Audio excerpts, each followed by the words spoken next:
題咧就係如何去欣賞三歲困牛山。我相信咧呢個題目都應該幾吸引，因為三歲困牛山第一咧佢唔係一套好主流嘅粵劇啦，咁就都唔係多做嘅。咁啊，我諗大約差唔多1年前啦，同阿輝哥傾開咧，咁佢都覺得唔係啦，三歲困牛山都要拎翻出嚟做㗎啦嚇。因為呢啲戲咧，其實又唔係生蛋戲，得2個花旦咁多個，咁啊仲要阿孟明視個夫人咧出就唔見咗㗎啦嚇，咁啊即係冇乜鴛鴦蝴蝶派戲啦嚇，咁但係咧我就叫佢做小武經典粵劇，咁我又唔知啱唔啱嘅嚇，咁或者我哋講講三歲困牛山嘅前世今生啊，定講個故事先啦，輝哥。我諗故事就唔使講啦，係嘛？賣個關子啊嘛，大家橫掂都睇戲係嘛？咁啊講晒故事唔使睇啊嘛，所以都係講個源流啦，係好啊嚇，咁啊輝哥你同我哋講先啦，不如唔係，梗係你講啦，我喺呢度做。我講。梗係你講啦，你講先啦嚇。好似眾望所歸，即係唔講唔得咁啊！好多謝。嗱，其實咧呢個戲咧就當然係我最早期係2000啦，好似係咪？係。係2000咧，咁就當日我就藝術節想去搞個戲。咁呢個戲原底喺邊度出現嘅咧？原底就以前喺廣州靚少佳先生，我哋嗰啲前輩，佢嘅戲嚟嘅。咁嗰陣時嘅編劇咧就係三哥係何建清先生啊。咁好彩我哋想搞嘅時候咧，就何建清先生同埋盧啟光先生2位咧仍然在世。咁我就特登請咗佢2位嚟，第一個咧就係傾劇本啦，唔使講啦啊。咁就何建清先生嘅手筆，咁就我哋當然要適合翻香港嘅演出環境嘅嚇。咁於是就佢嚟收輯翻個劇本。第2位咧就係盧啟光先生，就當日咧就佢做孟明視嘅嚇，開山嘅時候，阿佳叔就做先診，咁就盧啟光先生嚟就負責排戲嘅，即係佢負責嗱，我哋當日係點咁樣，咁所以咧呢個戲咧都係經過一啲即係修輯啊，或者適合香港嚇，咁就喺演藝學院個台做嘅劇場做。當日咧就仲有個花絮就係同我哋設計佈景嗰個咧，劉小康咧嚇，咁啊當日就話：喂，你哋可唔可以容納到一個新嘅設計師咧？咁佢喺設計界就開始有名㗎啦。咁我好嘅，咁咪大家拎出嚟睇睇，容納到冇容納啦，係嘛？咁佢幾得意嘅嗰個佈景就，咁我話嗱，最主要一樣嘢咧，個條件就係你唔好阻住我哋做戲，你擺條通台嘢阻住我哋做戲就幾大都唔得㗎。咁佢得，我有辦法，咁於是2方面合作到，佢後尾係得咗無數嘅獎嘅呢個人嚇，今日已經係一個設計界嗰方面嘅大師嚟㗎啦，而家係嚇。咁呢個戲咧，好多人都唔知個佈景邊個做，其實係佢做嘅。咁當然我哋而家用唔翻佢個佈景嘅嚇，因為都要另有設計嘅嚇。咁所以咧當日就有件咁嘅事，有人中意有人唔中意啦，當然有㗎係咪？咁就阿龍哥就做咗好多次㗎啦嚇，佢自己起班都可以做呢套戲。咁我都有做過幾次嘅嚇。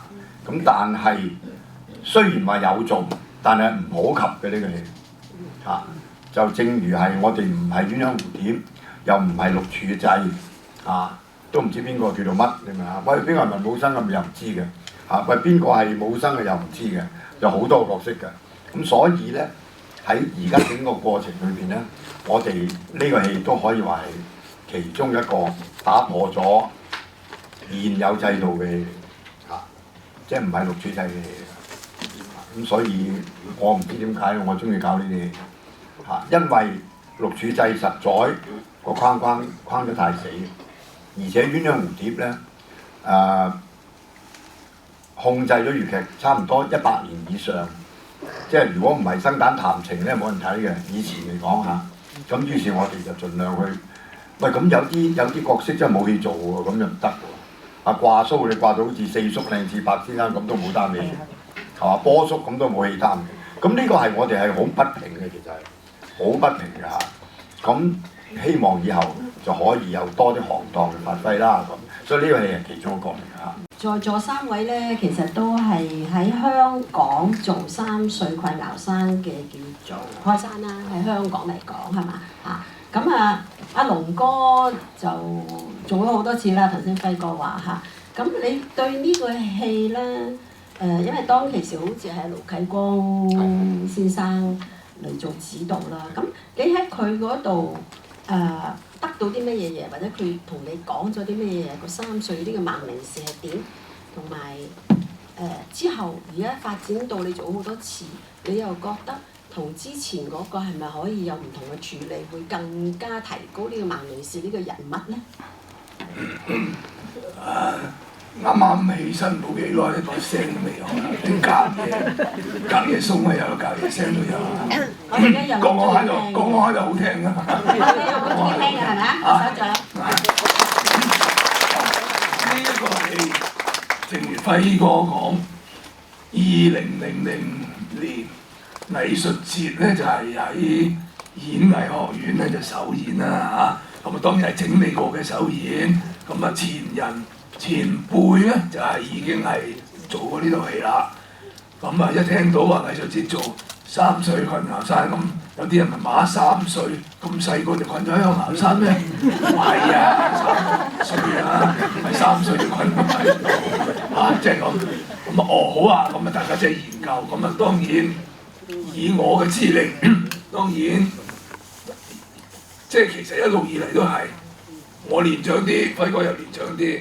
我再年長啲，輝哥又年長啲，咁佢始終咧喺個演藝喺呢個戲園界裏邊咧，佢都係起碼都大我半輩嚇。咁變咗佢有好多戲、好多知識、好多人物咧見過咧，我都係未嘅。咁就變咗，所以佢一提咗3歲啱咩嚟㗎？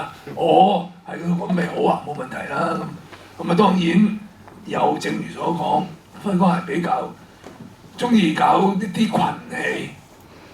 即係例如趙氏孤兒啊嚇，或者呢個3歲啊，或者其他種種啊，咁人物角色咧真係比較偏多，咁同埋亦都好似話，如果用錄處呢個制度咧限死咗咧，就好難做。咁額外啲角色係乜嘢咧？咁就不分勝負啦。唔通話佢淨係武生去第二武生去做咩？其實個戲都咁重，有啲有1、2場重啲嘅。之後係冇或者係少，或者直頭唔見咗呢個人嚇，咁所以變咗咧，我哋咧就不分輕重，係總言之為個戲咧就去訂人演呢個角色。咁當時咧，咁我係被話邀請去做萬靈事，咁啊當年咧錦叔即係陸啟光先生係，其實佢都係我師兄嚟嘅，因為咁啊但係佢跟陳飛鴻師傅嘅時間咧，我哋都唔知喺邊度。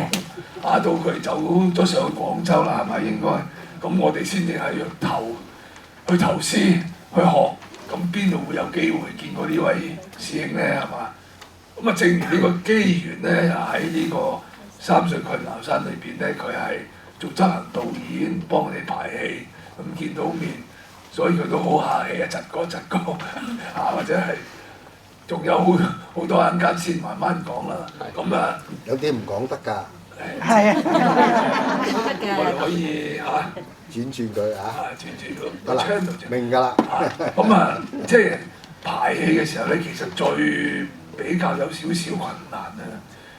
嗱，好似而家咁，當年可能大家角色未必有咁繁忙，講下欄第一處老官可能點都抽到。但今時今日啲老倌咧，都喺時間上係比較調配難咗啲。咁咧，當時一話排戲咧，其實我哋冚唪唥演員老倌咧都齊集晒，都冇乜點樣缺席嘅。講真，比較少，係真係點唔得閒去做咧，都度到有點樣都有啲齊整，但係今時今日咧真係可能佢哋都真係比較忙，呢個好難講。大家好少有得演出，咁當其時我哋排戲講起咧，真係齊晒人，大家都有意見俾出嚟，或者係點做，亦都係三叔啦，即係何建清先生啦、錦叔啦、盧啟光先生，佢哋都比較平和啲，亦都佢可能都知道香港嘅演繹法同佢哋喺國內演出嘅咧有所不同。咁譬如佢哋導演制全權負責晒，所有演員都會聽命於導演或者一個團隊裏邊。咁但係我哋香港嘅老倌或者演員咧，又各自發揮嚇，佢有佢嘅表現方式，佢有表現方式冚埋。咁所以咧就大家咧係有個謙讓，唔係你提供啊，或者你點樣意見，大家講到好為止，即係講到順，扭到佢順為止嚟做。咁變咗咧，我覺得個睇法咧又唔同咯。佢俾意見我你呢度咁樣做，或者係咁成咧，呢個係好嘅，因為不失佢原汁原味原有嘅風格，或者佢哋前人開山做嘅時間，或者呢段戲係好殺食，或者好特別嘅，咁我希望你保留翻嗱，呢啲我哋真係唔知嘅，係咪？我都冇機會睇，點知當時是點咧？咁樣跟慢慢講到劇情啦，其實睇同大家講下，你就會知道，哦，原來咁樣。咁變咗有啲戲咧，佢話嗱，你保留翻咁樣做，咁大家有商有量咧，先可以當時是一個好順利、好完整演出。希望或者係理想嘅配搭，或者係嘅演繹，或者係冇佢理想嘅所謂鴛鴦蝴蝶派大唱主題曲喺度，唱到流晒油咁滯。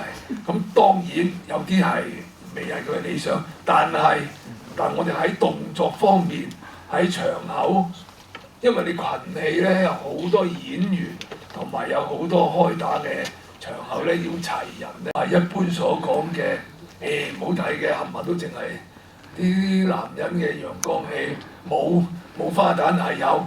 咁個花旦頭嗰場嗰兩三個界口嘅，真係兩三個界口咁到第三場開始，當年海山嘅細女姐嗰個文瑩太妃，咁今日就由鄭敏儀女士咧就係做出啦咁就係嗰個戲咧就比較多少少同嗰個先軫嗰啲對比，其餘花旦戲真係可以講係冇乜。我頭先話齋25年啦呢個戲，咁我想問下在座有冇人睇過咧？當年有1個、2個、3個、4個，我估都10個到啦。4分1世紀其實都不長不短啦，其實我哋在座當年呢3位都可以講係風華正茂，而家都係茂，正名嗰個茂，年紀撈埋啦。咁當年我其實都係算係後輩嚟嘅，當然比呢兩位咁。如果話錦哥、錦叔，冇話錦哥、錦叔寶哥嗰紮我更加係後輩啦，所以當年只係聽從命令。喂，你有個戲叫你做錢叔，頭場、尾場，中間有啲嘢，咁你睇下你自己。我亦都問過錦叔嘅，我話喂。窒哥，咁我最興講窒哥嗰啲咁嘅嘢㗎啦。嗱，你想點表演你自己做，中間就講個程序俾我聽，你出嚟做乜，跟住做乜，最尾你自己想點樣做，你自己諗。咁我哋就經過同阿寶哥輝哥德哥咁等等講之下，咁最尾我 OK，咁就做咗嗰一輪嘅動作，譬如一啲吊毛一啲。灑狗血即係我哋揈鬚嘅動作咁樣之類，出嚟嘅成套戲其實出嚟嘅效果都好好嘅，即係我自己覺得因為我都好中意睇呢啲戲嘅。尤其是經過呢咁多年，跟住呢20幾年之後，即係覺得呢類戲太少啦。鴛鴦蝴蝶太多啦，但係冇辦法，有啲觀眾中意睇。呢啲生蛋冇談情説愛，佢話唔係戲嚟嘅。咁但係喺錄處制上面嚟講就困，正如好似輝哥話齋，就係困住咗喺度。反而有一啲粵劇之家好多戲咧都不止錄處嘅，好似頭先德哥話齋，譬如話《斷舌孤兒》啦、《十五貫》啦，參演咗好多輝哥寫嘅《四進士》啊等等啦，都唔係以錄處嚟到做一個框框嘅。俾其他嘅行當嘅演員都有好多機會嚟到發揮佢哋嘅才能嘅，咁呢個係我自己即係覺得好難得嘅，喺而家咁多充斥咗啲嗰類戲嘅時候，而做翻呢類戲，咁我好似頭先最初我早咗嚟咗幾個字，有幾位觀眾話好少睇呢啲戲，咁我話。有得睇好睇㗎啦嚇！如果唔係真係做完今次都唔知幾時會再做，係咪？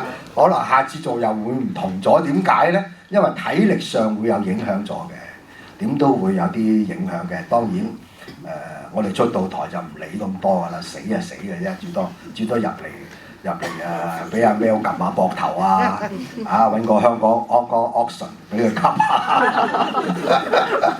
下氧氣啊咁樣。但係出到台呢，一定會將佢渾身解數貢獻俾各位觀眾，希望大家係大力支持下呢一類唔好話另類啦，但係最低限度多一條路出嚟俾啲觀眾選擇下啦，好嗎？多謝各位。我哋傾咧角色嘅時候咧。咁因為而家你嗰個位咧，好多時咧就去袁高先生嘅。係。咁我就問嗱，我就係你揀邊個做咁？梗係問佢啊嘛。多謝先，多謝你嘅尊重啊！多謝。講下你講。冇啊，咁我就話我做翻淺叔嗰個咯，我開山嗰個咯。第一就係咁啊，同埋當時開山嘅袁高係劉星寶先生，咁佢做咗。咁我就做翻自己開山呢個，因為我第一就熟啦，起碼知道咗應該點樣出去處理個角色啦。咁袁高我就由翻時候婆自己揀人啦，揀新人好舊人好，係啦，你揸主意啦。咁你話如果新人嘅咪我哋學你，正如你話齋，我哋呢個機構係栽培新人㗎嘛，係咪？大家可以睇到，除咗上面3個老嘢之外，其他都係新人嚟㗎啦嚇。咁所以我哋盡力係栽培，希望多啲新人能夠，正如我做接班人不論佢係喺咩位置都好，能夠涉獵多啲粵劇或者呢啲咁少嘅，因為呢啲戲坦白講，我知道有其他班友做嘅，但係做出嚟我哋都聽到個效果係唔好嘅。始終嗰趟人唔整齊咧，就好難話做得好睇嘅。一句講晒嘅咋，佢唔排啊，或者好似我哋咁樣要排幾次嘅，咁出嚟個效果係咪好睇咯？咁如果你話真係唔好認真對待咧，呢啲戲就做得唔好睇㗎啦。我想問下輝哥咧，其實呢套戲嚴格上可唔可以叫做古老戲咧？其實呢個戲咧，佳叔當日叫開呢套戲，即係嶺少佳先生，必有所本嘅。咁所本啊，俾你叫斬三歲。咁佢到底最早期係唔係呢個戲而成為斬三歲咧？咁我就唔知啦。咁啊揸大刀嘅，最早期揸大刀嘅，咁就產生咗嗰套叫七星槍出嚟，咁但係而家咧。就唔係揸大刀嘅，即係佢做都唔係揸大刀噶啦，都係做揸槍嘅嚇。咁就你話係咪古老戲咧？可以話俾大家聽，而家我哋睇到呢套唔係正式古老戲，不過係將古老戲嘅排場啊等等嘅嘢咧係擺咗落嚟。咁呢個咧就係我哋嘅前輩咧，可能係一番苦心。你即係睇大龍鳳嘅戲。好多古老排場喺裏邊嘅，呢場叫碎靈魚，嗰場叫做斬二王，呢場就叫做行道，嗰場叫做蘆花黨，有嘅。不過大家呢，就喺個新戲裏邊，佢套咗落去，大家就唔係好覺啊，未必好覺。咁所以咧，點解我哋啲前輩會做件咁嘅事咧？因為我講我出身啦，我1953年出身，台上已經冇晒鼓佬戲㗎啦。如果你間戲院度係睇唔到鼓佬戲㗎，除非好特別嘅啫。咁一般嚟講已經睇唔到鼓佬戲。咁我哋嗰陣時睇唔到鼓佬戲，據啲前輩講咧，佢哋前嗰幾十年咧都冇乜鼓佬戲㗎啦。即係話我舉一個例，玉皇燈殿喺幾時咧？玉皇燈殿喺59年重排玉皇燈殿，關德興先生提倡，喂唔得啊！玉皇燈殿冇㗎啦，如果我哋再唔搞翻，冇人記得㗎啦，搞翻玉皇燈殿。喺佢哋講係已經50年冇喺個台見過。咁你諗一諗，台做嘅戲喎，玉皇燈殿係即係好似風尚咁喎，台做嘅嗰陣時都50年冇見過。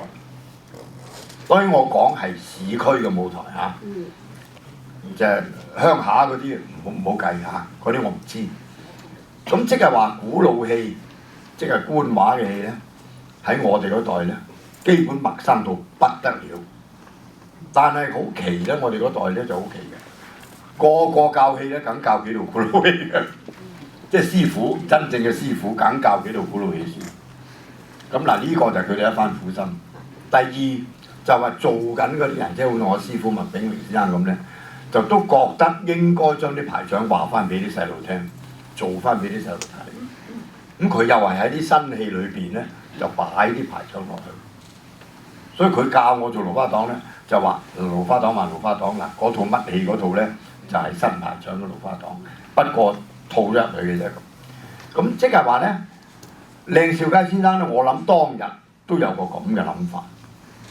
即係話將呢套好似係古老戲咁嘢派翻出嚟俾大家睇，有排場咁解。咁實際，所以你問我呢套係咪古老戲嚟㗎？我第一我就唔敢講話係定唔係，但係據我睇咧就唔係原汁原味最早期嗰套嚇。咁佳叔哋成班人度翻出嚟，咁亦都係咧一番苦心嘅嚇。即係我哋而家成日講。有好多戲唔係古老戲嚟嘅，不過個名好似古老戲係嘛？咁但係最好咧就係佢有翻啲古老排場喺裏邊，咁我哋仲可以追溯到某啲嘢，學翻一啲嘢咁解嘅啫。制度又有，咁咧整下咧幾乎唔再見啦，甚至深水怪行山都唔見咗好耐㗎啦，應該係嚇。咁所以我哋都應該珍惜啦。嗱，其實有好多戲咧。我哋係不經意咧都有睇到嘅，嗱，譬如我哋頭場咁，你講話祭旗嚇，已經係一個好似必學嘅排場，咁嘢唔係好多嘅啫喎，咁總唔知就係嗰幾手下擔張台出嚟，擺晒嗰啲香燭啊、酒啊咁樣，個正主嗰個講咧就係講幾句古老口白，琴曲咁白完咗奠酒，跟住兩邊睇，咁其實個過程咧。真係5分鐘或者係大概啦嚇，睇你點做啦。咁但係佢都係一個程式，咁呢啲就啲叫古老排場。咁其實我哋唔係淨係嗱，譬如你今日3歲困難室裏邊我哋有啦，其實喺好多戲裏邊，時下有曲本劇本嘅戲都會有。咁佢亦都好似話頭咧，唔係話利用借用，攝時間都係好好。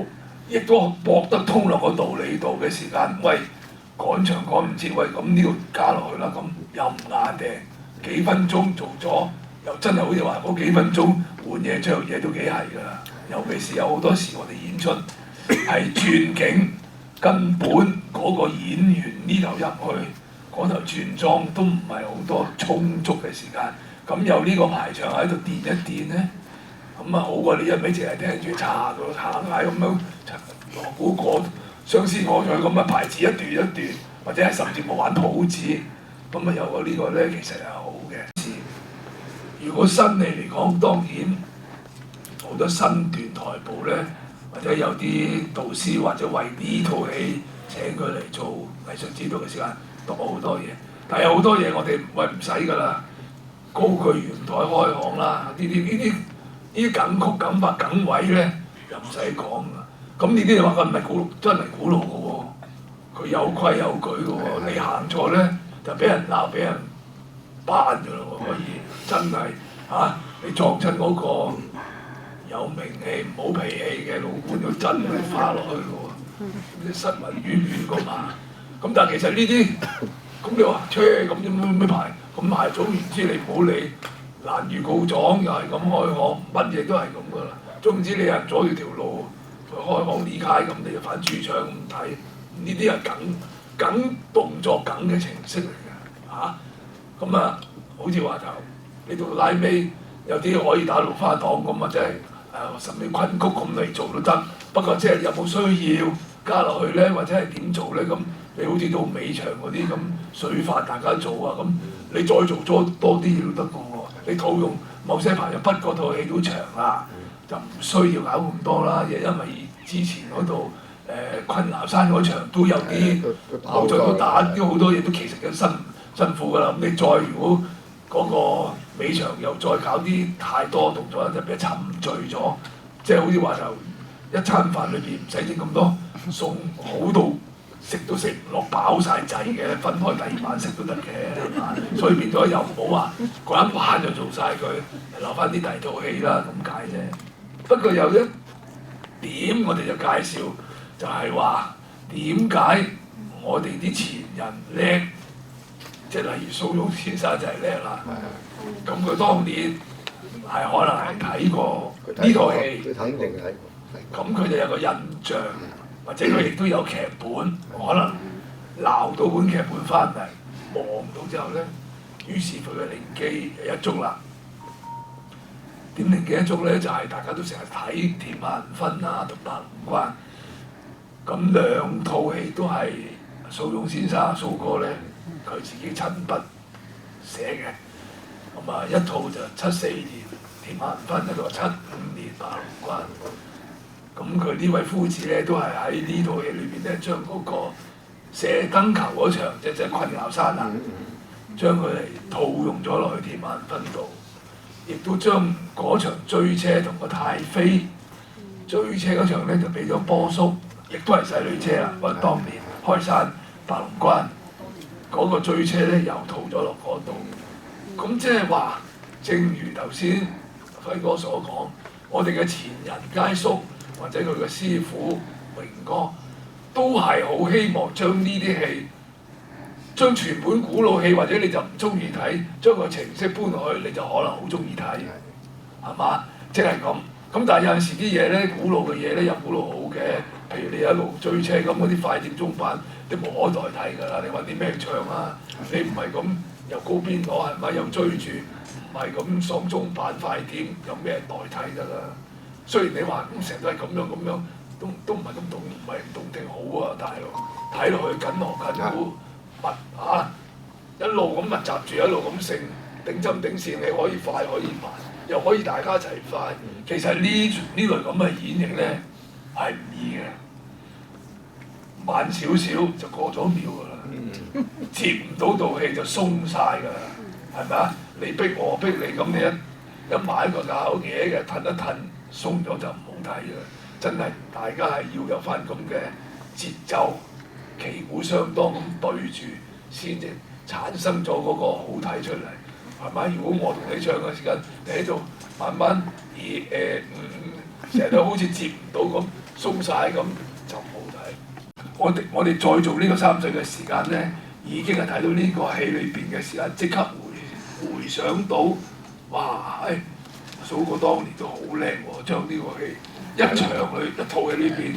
分咗落2套戲度擺喎，我哋都已經哇真係喎咁，但係觀眾當然而家睇下睇得多，就更加覺得有認識係喎，呢套咪即係嗰套咯，咁就會有個共鳴啦，係嘛？你點睇啊？係啱，唔關事。頭先你講得啱嘅，蘇翁先生的而且確將好多古老排場咧擺咗落佢所編嘅劇裏邊嘅，正如頭先話齋，你話白龍關啦、鐵馬銀婚啊，甚至乎澤英會啊等等，好多戲都係嘅。當時我哋做都可能話唔清楚係咩出處嘅。咁做完呢套戲，我哋話齋就知啦。哦，原來喺呢度拎出嚟嘅，咁解。咁呢個係蘇東先生嘅聰明之處咯，就係咁解。佢一定係睇過當年，好似輝哥話齋1950幾年，係咪喺內地之類？因為佢都係喺內地出嚟，一定係睇過。咦？呢度我可以，的確係內地出嚟嘅。係呢度我可以將嗰段戲擺落去喎。其實白龍關由頭到尾差唔多經就係好多古老嘢喺度㗎，就算個大戰都係嘅，都係喺啲古老嘢拎出嚟咁樣。咁呢個係佢非常嘅聰明之處。當時嚟講，地上佢係好新鮮，好新鮮。因為嗰段時間，如果1970幾年嘅就，大家都應該係睇緊唐滌生先生或者都係帝女花啊、再世啊、紫釵啊等等。咦！突然間有一套哇大鑼大鼓啊、乒乒乓乓啊咁樣，即係覺得係好睇嘅。如果中意睇呢類戲嘅觀眾嘅話，咁呢個係當時演員真係聰明嘅地方嚟咯嚇。你點睇啊？我哋有好多，即係我哋嘅同意，譬如眾新星劇團啦，初伏明劇團啦，佢哋所演嘅劇本戲真係好啲話頭。咁當然每人戲路，佢嘅班牌嘅風格，佢做咩戲佢係有權選擇嘅。咁我唔會做啲或者唔適合我自己嘅戲，佢唔會攞嚟做㗎。咁譬如好似話初伏明劇團，咁佢又有佢師傅飲白嘅咁多遺產，咁多戲曲，咁佢一路排住一路做住，咁當然佢唔會諗到咁逼白咁食㗎嘛。咁而且當年佢風格問題係啦風格咯，咁同埋佢劇務顧問係德叔，咁啊德叔大家都知道佢寫嘅戲通常都好多長情，即係嗱又講翻風格咁其實喺好多座談會都講過啦。蘇哥同德叔兩個嘅風格，一個咧就係善寫長情，係嘛？佢唱到點樣齊輯輯靚到非常之好，一拎起就唱得。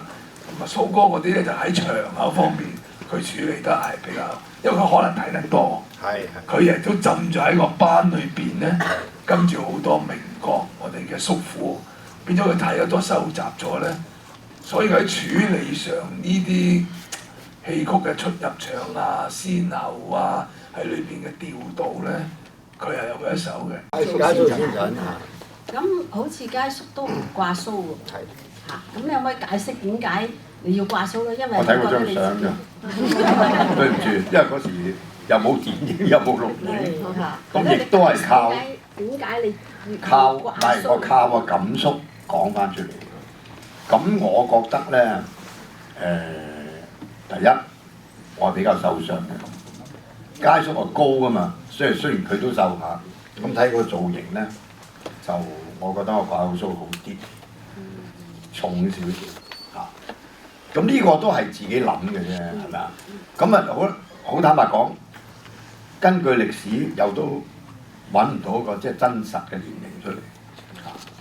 咁老實講結拜咁就佢哋好遠都結拜得㗎嘛，係嘛？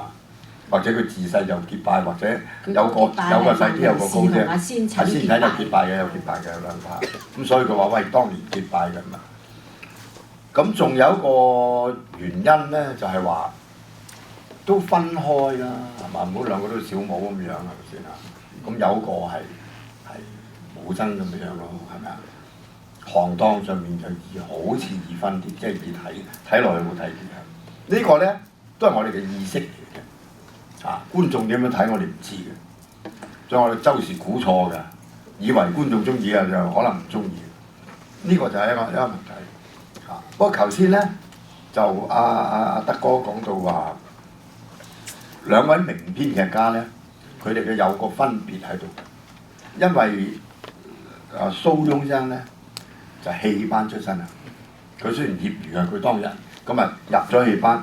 佢係讀書仔嚇，咁入咗戲班，咧佢嘅師傅係文國飛先生嚇，咁我相信咧佢後尾就冇點提嘅呢樣嘢嚇，咁好朋友講話佢舊時係點樣，咁分別喺邊度咧？就分別喺度就係德叔啊冇入過戲班，即係冇學過戲，做過戲。蘇翁係真係學過戲、做過戲嘅，上過台嘅。咁所以對戲班嚟講咧，蘇翁係熟悉啲嘅，熟悉啲嘅。呢個係一定㗎。咁所以德叔咧就寫唱係極佳嘅。咁佢腦裏邊咧就係唱片嚟嘅。所以一場戲咧，你度過佢都係唱翻隻唱片咁上下曲㗎啦。即係咁長嘅嚇，佢諗咁啊變咗佢啲嘢場都可以入碟嘅嚇。咁啊寫得好精嘅，好精嘅。好啦，咁寫入碟談情戲佢係最中意寫嘅。咁於是咧，佢要趕啲人入場嘅啦。即係呢場戲有6個人喺度，咁得2個人喺度談情，咁嗰4個做咩咧？係嘛？咁於是咧，佢就想盡辦法點樣趕你哋入場。嗱，呢個就係佢都好叻啊嚇。咁啊蘇翁就唔係嘅，我哋成日笑佢話你怕黑，咁多人喺台口嘅係咪啊？佢套都好多人喺台口嘅，最好着晒大扣仲啱啊！咁呢個係喜好嘅問題咯嚇。咁所以咧，佢2位咧都留低好多好嘅嘢。呢個都係我哋比較幸運嘅咧。點解咧？唐滌生先生之後，唔係冇編劇家，好多好編劇家，但係有啲編劇家咧，第一已經老咗啦，第二喺個成個際遇裏邊就得唔到重用嘅嚇。有好多好嘅編劇家，唔係冇啊。咁就於是就異軍突起，就有呢2位喺度。仲有位咧就可惜真係太短命，徐子郎先生。係啊。即係鳳閣恩仇未了情嗰位。咁但係冇辦法啦，好似唔夠30就走咗啦，係嘛？咁你真係好陰功㗎。咁呢個就冇得講啦，係嘛？如果佢一路長命啲咧，可能就係另一番面目㗎。嚇，佢又有另外一樣嘢。咁所以咧喺我哋嚟講咧，都要講成個行嘅運啊，係嘛？即係產生啲好編劇家出嚟，有好嘅演員去做嗰啲戲至得㗎。你而家有譬如有個好嘅編劇。揾班頭擔天眼望地嘅演員同你做，你都死嘅。你嗰套戲一定會係好戲，係嘛？咁呢個真係問題。唔係話我係演員嚇，係一定演員直接對住觀眾啊，唔係個編劇對住個觀眾，係嘛？咁你做好多假嘅，我做來貌合神離嘅，咁大家係咪？咁咪係啦，做到我為止咁咪死啊，係咪？所以真係㗎，因為我又做過，我又見過一套戲。鳳閣恩仇未了情，你話係咪真係胡鬧戲啊？一啲都唔胡鬧嘅，合唔合理嘅？除咗2樣嘢，一個點解講英文喎？講英文咁咪講咩？講蒙古話你識唔識啊？係嘛？唔得㗎嘛。咁另外一樣嘢就點解封番書跌落水上有字咧？咁可能捉姦咧係嘛？即係呢個唔緊要。但係咧係咪好笑啊？笑咗60幾年都仲笑，係咪好笑啊？但係我又睇過一台戲咧係由頭到尾冇人笑喎，咁你話啲演員叻佢點啊？真係個演員叻啊！就點去做鳳閣恩仇未了情係由開鑼鼓到散鑼鼓，台下冇人笑嘅。佢自己笑唔笑啊？佢自己驚緊啦，唔係笑。咁即係嗱，又可以做到咁嘅。咁呢個板嚟嘅，點解會咁咧？有啲演員唔得，係嘛？即係冇得講嘅喎。如果你俾到好戲佢做，佢做唔到你出嚟。個編劇死啊，唔係演員死，係嘛？咁所以咧呢個即係話編劇、演員同埋我哋而家要呈現啲咩戲，係其實心就大家都有心嘅，但係個功夫去到邊度嘅，係嘛？咁呢個就真係我相信觀眾係未必理解呢樣嘢，我哋行內人就好理解。咁多人去做嚇，就唔係我哋呢輩揾啲後生啲去做啦，係咪？如果唔係就冇得延續㗎啦。咁你會點樣去演繹而家嘅先塵同埋以前嘅先塵？因為老實講，你喺台上做好多嘢，我哋就心痛嘅，講真嘅嚇。咁但係你點樣利用你自己嘅藝術去表達呢個先塵咧？其實先塵咧都係慳水慳力嘅，真係㗎，因為佢唔係萬名士，佢打唔多。但係做戲道呢個係危險嘅，係分分鐘做唔到出嚟。你想啫係嘛？做唔做到都得㗎。所以點解我哋要掛口鬚啊等等咧？就其實我係覺得自己輕，即係當日我覺得自己輕。咁你點壓得住咧？係咪？你對住3個歲係嘛？你係1個，佢係3個，咁你點樣蹲款蹲唔到噶嘛？有時你明唔明啊？咁就所以我咧就揾一啲嘢去栽培自己，着大扣啊，掛須啊等等嘅嘢。咁呢個就係一個諗法嘅嘢。咁而家啦，好啦，年紀係大咗啦，冇咁靈活啦，當然係嘛，氣力都會曳咗噶啦。咁所以我而家咧，其實我都係做翻同一樣嘅嘢，冇改到。不過我某啲地方唞多兩啖氣咁解嘅啫。咁呢個希望大家睇唔到，即係我要做，希望做到大家睇唔到嚇。真咁25年，你話我同舊時一樣係你嘅啫，點可能咧？唔可能係嘛？不過真係撐得住幾多啊？咁尤其是我最近就係舊患復發隻腳啊！醫到今日都醫咗個幾月，4個醫生都話唔知係咩事，幾得意啊！你話真係咩？咁啊，希望唔痛啦，當日啊，即係都有時間嘅，而家4月1號至做啊，咁就希望有翻啲靈活性啊，咁我可以做得翻以前咁樣。以前咧其實有場戲係好辛苦㗎，追嗰場啊，即係尾追嗰場，唔係追車係話尾追嗰場。咁啊細女姐啦，佢哋3個歲啦，係嘛？咁我最蝕底㗎，佢3個都薄底靴嚟嘅，係啦，薄布走去追，係嘛？咁不過唔係嘅，咁即係大家都係搏命走圓台嘅啫，係嘛？咁好彩呢堆人啲圓台都好靚嘅。咁嗰陣時個細女姐都勁㗎，佢唔細㗎啦嘛，係咪？佢大過我哋咁，大我哋佢大我都10年以上嚇。咁所以即係佢個圓台好靚嘅，當日仲走到嗰班跟住佢嗰班宮女撲鬼喺度咁滯，佢仲望啊，點解你哋走唔到嘅咧？因為我幾廿歲都走得咁快，因為你哋咁嘅樣係嘛？佢翻入嚟都好不滿意咁嘅樣，係咁啊真係嘅，即係練圓台咧，呢個就真係嗰日就見晒功夫啦，係嘛？咁你點解後生走唔夠型，走唔夠個腦嘅咧？係咪？呢個真係莫名其妙嘅係嘛？咁就即係練得唔好啦，唔使講啦，係嘛？咁希望咧以後啲人圓台好啲啊，就成日做呢套戲就圓台好㗎啦嚇。因為你雙形見住你睇咗人哋有個板喺度，同你一齊走，咁你走輸咁點？係嘛？冇話唔知嘅，實知自己輸嘅係嘛？如果唔知嗰個叫唔使做戲嘅，翻屋企瞓覺得㗎。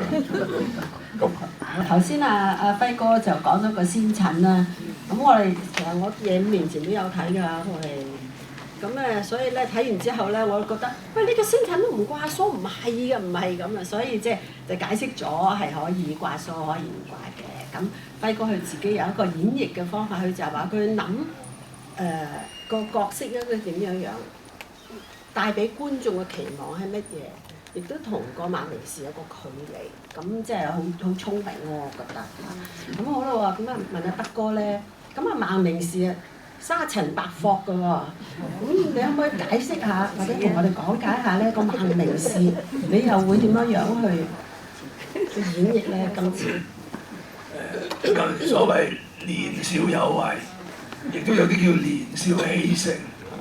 咁呢3個咧，都屬於係年少氣盛，尤其是個萬明士阿頭就更加即係所謂今時今日叫做串啊、囂張、沙塵白霍，即係可能自己覺得自己係有咁嘅材料，未至到話不可一世，但係都唔會點輸蝕嘅，自恃過高啊嚇，咁所以變咗咧就係有敗下來呢一陣。咁演繹呢一個角色，咁人有性格，咁為弟細路咧，通常都唔係呢啲嘅。不過當日做呢個戲嘅時間咧，咁感叔都係話：喂，侄哥，你要做得沙塵啲，冇咁咩得喎，唔夠。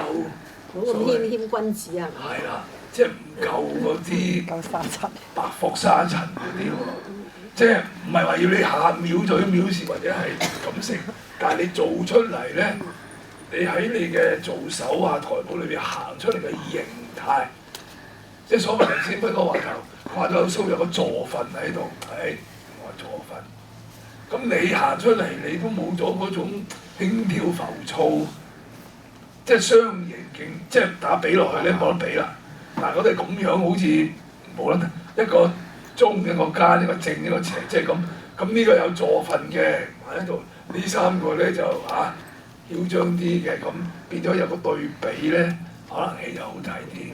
咁所以咧，當時做咧，咁感觸咧真係好大一個啟發，就係話一排戲嘅時間，喂，可能佢當日佢自己做到咧，好有呢個性格，好有型啦嚇。咁即係有啲係生出嚟演繹，佢係嗰個戲路咧。唔使點刻意去做咧，就係做出嚟，唔係話佢唔好喎。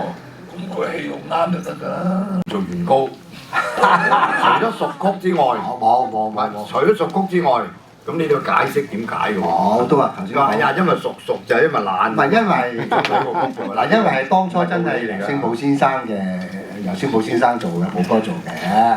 咁我就話做翻我自己個，純粹係呢樣嘅啫，我冇諗其他嘢嘅。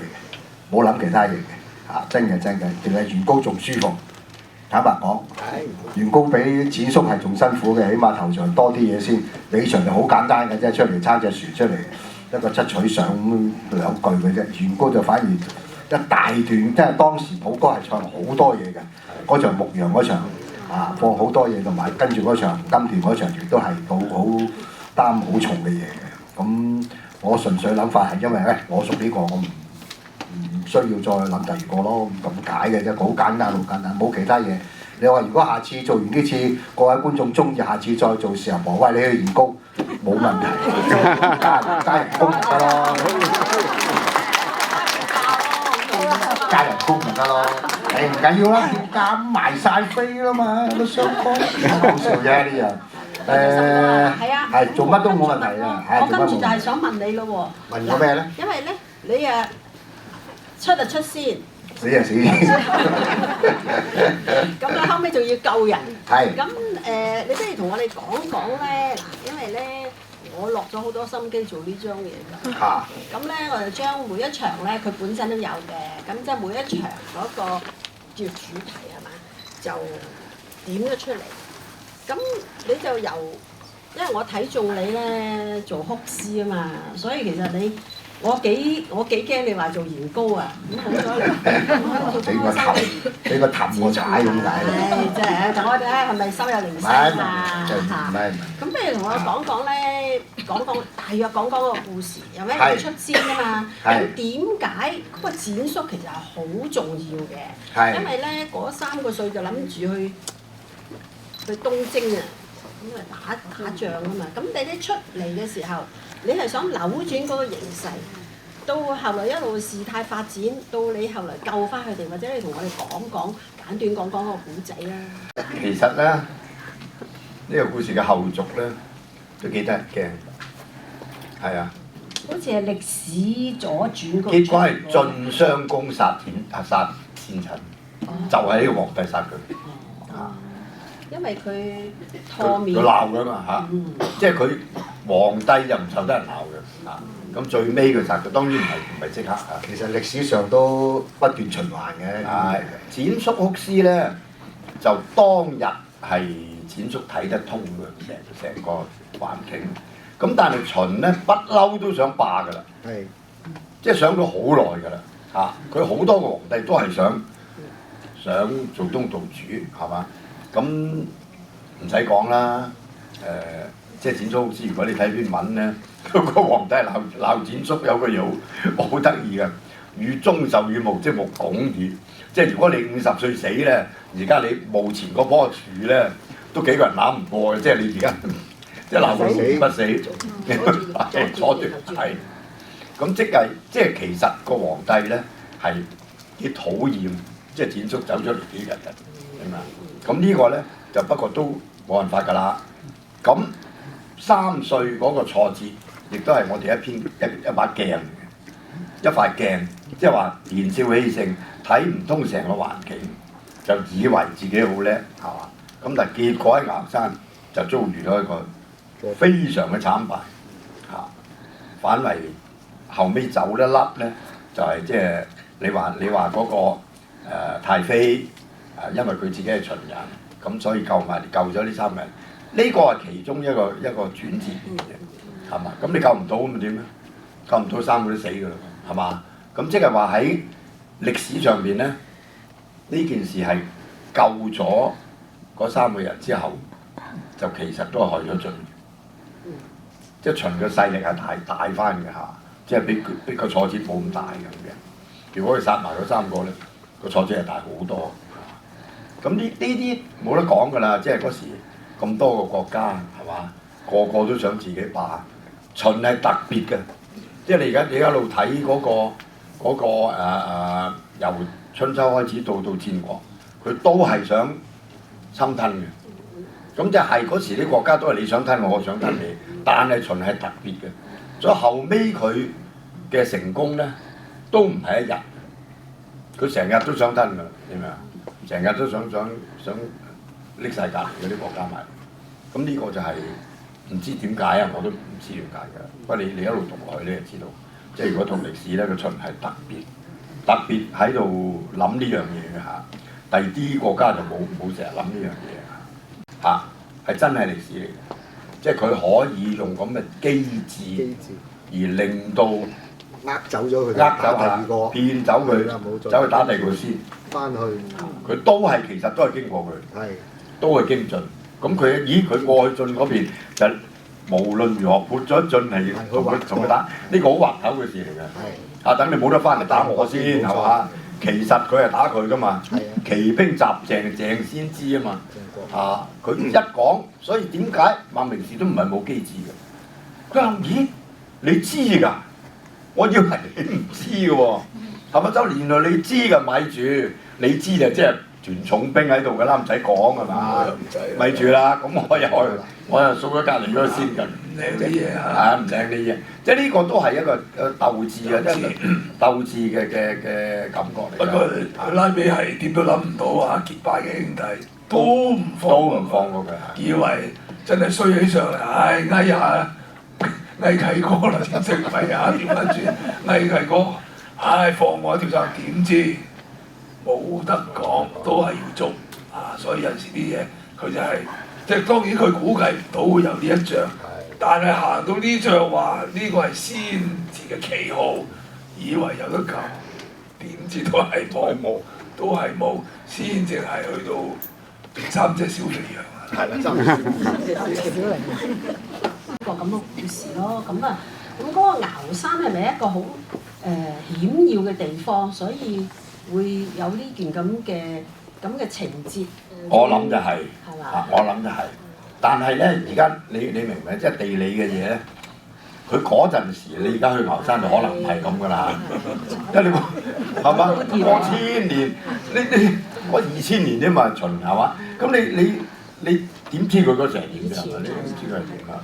咁就但係咧，嗰陣時交通啊、器具啊等等都冇咁先進，所以好多山咧基本係行唔到嘅，係嘛？咁如果你喺某啲險要嘅地方過，掟石就掟死你啦，係咪？即係咁，所以係同而家係唔同咯，係嘛？神空氣咁咯，以前嗰啲車船都唔到，係咪？而家直頭慢慢走得嘅。我哋以前係孭住個鋪蓋袋，即係被鋪枕頭孭住行，係啦。我行過一次個幾鐘嘅香港啫喎，我唔喺大陸走埠，即係走嗰啲台商喎。唔係喎，香港就你估邊個台咧？而家有時都仲有嘢做嘅，14鄉咁唔知喺邊度啊？西貢而家有晒車啦，西沙公路邊又話3年一屆，係啦，3年一屆。咁3年一屆又要做，舊時係年有嘅，不過係冇車道嘅。咁喺邊度啊？喺馬料水，即係大學嗰度有隻船，搭過馬鞍山，喺馬鞍山行入去。個半鐘到咧，唔係好耐。咁孭住晒啲鋪蓋袋，孭住晒啲鋪蓋袋，咁啊去唔死喎，走就死啦。半夜3更啊嘛，哇！記住啊，嗱，黑泥白石光水氹啊，行2個幾鐘頭，即係你睇唔到路啊嘛。咁啊，喂呀，整電筒啊咁，哇！真係，即係都幾有經驗啊！呢啲地方係荒蕪嘅，好似坑口啊咁樣嗰陣時。邊有俾發啲衛星城市，係啦，東涌係嘛？嗰啲冚唪唥直頭冇得走噶嘛，嗰啲冇乜人啊，嗰度都冇。至多買荷彈翻去咯，即係嗰條鄉係佢噶嘛。布袋澳記唔記得？布袋澳就係喺大清水上邊，即係而家有個艇嗰度，落咗巴士行落去個海灘，咁咧對唔住啊冇碼頭嘅，佢揾隻船嚟接你，咁啊你着數啲咧，或者水淺嚇，咁你係踩住幾嚿石頭咁啊撳上船，一唔係咧水漲嘅時候咧，你一定濕腳，碼頭都冇嘅。就係咁啦。你嗰叫100歲啊，100歲喎，100歲嗰陣行山啊！我講笑啦嚇。咁咧就多謝晒3位啦。咁請問各位現場觀眾有冇有啲地方唔明白啊，或者想深度啲咁多欣賞呢套戲，可以舉手俾個咪你哋發表下。咁而家咧，我相信嗰個人嘅發展係好進步啊！而家好多細路仔咧，成日問你點解，係嘛？我唔係咁得唔得啊？咁你冇嘢講㗎咯，係咪啊？因為嗰陣時係你話教法唔民主，真係唔民主嘅，有好多嘢係要唔民主起初，係嘛？你唔好理點樣，你練咗先。你嗰樣嘢你要練到得，然後至去理解。就唔係我練之前，我就點解我呢度要咁啊？嗰啲嗰度要咁啊？其實食飯都唔民主啊！係啊，細個細路仔話唔食飯扭計，你覺得係咪應該民主啊？冇得民主㗎嘛，你驚佢餓死㗎嘛，係咪？即係有啲嘢係冇得絕對民主嘅。唔係呢個咧，就係我哋個方式問題咯。即係而家咁個個都好有思想，我發覺年青人啊，好有思想嘅。我諗下嗰度咁樣唔好啊，不如咁啦咁。有得不如咁嘅咩？係嘛？我哋舊時你想死啊，你不如咁係嘛？收巴死過嚟啦！不如死啊咁啊！真㗎，你邊敢問啊？問點解都唔敢㗎，邊有問㗎？係嘛？嗱，而家俾你哋問又唔問。想死啊！同台演嘅時間咧，有啲唔明白，或者今晚你所做呢個係牽涉到個程序。或者一個排場咧，當然咁你自己估都估唔到啦，亦都點個估啫？都亂咁嚟咩？係咪有根有強要做嘅時間？咁當然係請教嗰班裏邊，或者你自己私人去揾都得㗎。你接到呢個戲，我做呢個咁我唔掂，我班兵啦，去揾個老友又好，點都好，去叫做係喂點啊？嗰啲招啦嚇，你話去學嚇。但係有同台嘅時間，當然或者你同佢做對手，或者佢識啦，佢唔識佢教呢套戲點同你做啫？咁所以你又亦都可以請教佢。咁但係問題好似就係話啦，咁嗰班係邊個擔班咧？邊個做個頂咧？或者邊個同你做呢個對手嘅咧？嗱，咁就首先要清楚。咁唔係話佢一定係唔得㗎。咁但係起碼你又要應付嗰晚嘅演出。嗱，咁佢講咗俾你聽係咁樣，咁唔知啱唔啱？但係你又問咗啦，咁你知道咗個程式係咁做，可能你日後做嘅時間咧，原來同第二個一困嘅時間唔係喎，撞到一鼻灰啦。所以呢啲有陣時咧，當然除咗自己做之外咧，都要睇戲，好又睇，唔好又睇，呢個係真嘅。作為一個後學者係應該要咁做。A 軍、B 軍、C 軍可能都會做呢套戲，你就集國家之長又好短又好，你收入個腦度你去消化，或者你記低佢，唔明嘅時間你可以有機會拎出嚟問下啲前輩或者當研究式係點解會咁咧？係唔係有個咩原因？即係呢類咁嘅咧，我覺得就可以咯。正式如果你話頭著書喺度咁講咧，的確係有個難度嘅，好似話頭。好似擺明佢係唔啱嘅，或者係成咧，係啦。咁如果有10個唔同嘅，咁10本話大佬我學邊個？咁邊個先係真咧？冇真定假喎，係嘛？即係咁。所以其實呢個係有少少困難。咁但係你話困難到可以成咧，咁係啊。咁你話你肯學嘅，梗有人話俾你聽嘅，係咪？同埋尤其是你做緊嗰套戲就咁要教咁唔教，我點同你做對手啊？係嘛？你想收埋都唔得嘅喎，我再有時撞到你冧咗嗰陣時，我都唔想，你又唔想，咁所以變咗咧。不過有啲困難。有個我成日見嘅就係話，我哋大家都好早以前就會 book 咗個期㗎啦，好早以前就知道做咩戲㗎啦，好早以前你就知道做咩角色㗎啦，咁點解唔學咗先咧？即係呢啲係佢自己本。係啦，而家好多時我哋見咧就係排緊就揸住本講，喂嗰度點啊喂嗰度點啊嗰度點啊咁。咁呢個咧就係真係5個月前攞咗本曲條。係啦。咁你係咪知㗎啦？你佢要攞早攞噃，佢早問你攞冇曲喎。係啦，咁咪你唔識冇人識晒啲嘢㗎，咪唔識唔係一件事，唔醜㗎，唔識嘢唔醜㗎，你問就得㗎啦。我都好多嘢唔識係嘛，早幾廿年，你估我識晒啊係嘛？咁我哋都問㗎嘛，喂，我有單嘢我死啦，我唔知係乜喎，咁邊個知嘅？我而家打電話問，喂你知唔知嗰度點啊？辛苦你教我啦，因為唔緊要㗎。咁但係而家咧，我覺得年青人咧，個面子嗰方面睇到唔知係點解，佢覺得好醜嘅，覺得好醜，點解會醜啫？學嘢都醜係嘛？學嘢醜唔使做啊，係嘛？就係呢個風氣咧，我唔知幾時形成嘅，總係咁嘅，揸住本曲人排緊啦，即係問你喂嗰度點啊嗱？喂我呢度咁實咗點㗎咁好啦，你唔講唔得㗎嘛，成場對住啦。但係講完。係咪真係即影即有即學即識咧？我就唔知啦。就所以係好慘嘅而家。心哥有啲戲面喎，咁你係咪有感覺？輝哥講呢句嘢，我就諗起個琴日睇本劇本，我唱完一句下句，佢跟住整句銀台上一句，跟住出嚟都係唱下句。咁我就 WhatsApp 阿輝哥，我輝哥係咪銀台上可以當上句㗎咁樣？咁即係就如果就係話我哋唔係識晒所有嘢，我哋有疑問就提出嚟請教一啲我哋啲前輩，希望得到個正確嘅信息。咁正如話齋，你唔識咪問咯，但係好過你出到去，我以為係咁啊嘛，咁樣入到嚟就真係。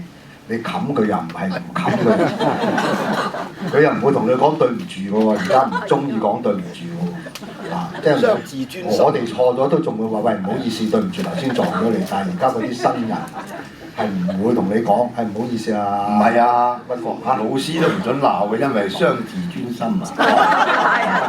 我呢樣我就唔知啦。即係頭先輝哥講呢個，我就諗起琴日嗰個情況就係話冇一個人會識晒所有嘢。係冇咁。咁若果你能夠不恥下問，對本身都係一個好嘅得益，係咪？咁正如輝哥頭先話齋，而家啲人仲係揸住個劇本嚟到咁有咁我抌低劇本排戲都俾人話你做乜抌低個劇本排嘅？你會影響其他揸劇本嗰啲。真人真事喎，真係要俾個掌聲嘅心。唔係。任何時候咧，即係我唔係話做咁多啦，係咪？任何時候咧，就算古老戲咧，有啲未做過咧，佢都可以抌低劇本，真係好神。係，唔係呢個係自己對自己嘅要求，呢個對自己嘅要求。我覺得即係話喺我嚟講，我過唔到嗰關就過唔到嗰關。你揸劇本，我唔會話認為你話你揸個劇本排你唔認真。當然有一啲時間，有啲演員係習慣上係咁，我習慣上就係咁。但係我真係俾人話你做乜唔揸劇本啊？你影響咗我哋。我唔揸劇本都影響你。咁即係調翻轉講，即係話純粹喺藝術上對自己嘅要求係去到邊一個點咧？就係睇到你嗰。即係你對嗰個藝術嘅睇唔睇得重啊之類嗰啲咁啦。而家我仲見到好多人係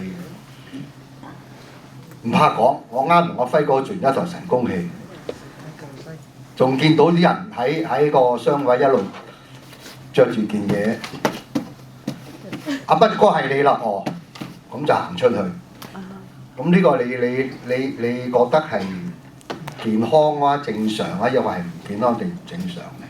咁就留翻啲觀眾自己去判斷咯。呢個一個剪報啊，佢就係話咧，哇！即係冇第二個啦，呢個就係細女咧，就係太妃佢嗰種咁嘅壓場感咧，真係好即係好深入民心。咁當然咧又咁講喎，即係嗰個細女姐，我輸我又應該係啱嘅喎，即係我唔會放棄，我會好俾心機咁啊我幾個月之前咧已經開始練曲㗎啦，咁出發唔發台灣我又唔敢講啦，但係即係我起碼做到我自己可以做嘅嘢。